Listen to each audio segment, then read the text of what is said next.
for today's video. So guys, ito ang nakita ko ngayon sa umagang ito. Ito ang mga nangyayari at kaganapan sa araw na ito. Kakagising ko lang. Ito na tumambad sa aking mga mata. Ang daming mga truck nakaparada dito sa parking area. Ngayon, ikot-ikot tayo para mag-exercise na rin tayo at magpapaaraw tayo para may vitamin tayo. At saka pumasok ko dito sa kantin parang magkape. Kabubukas lang ng kantin kaya wala pa daw silang mainit na tubig kaya hindi ako nakapagkape. Kaya lumabas ako. Pumunta ako sa labas para naghanap ng tindahan. At to make the tour short ay nakikita ako ng tindahan. Bumalik ako sa loob.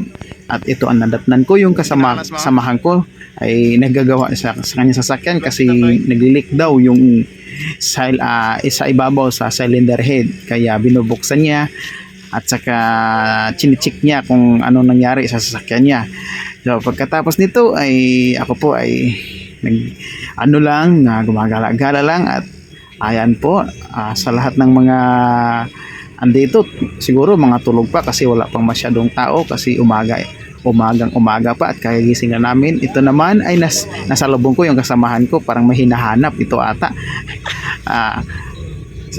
Saka ito ngayon ang ginagawa, nag-video lang ako para may mga may mga compilation ako.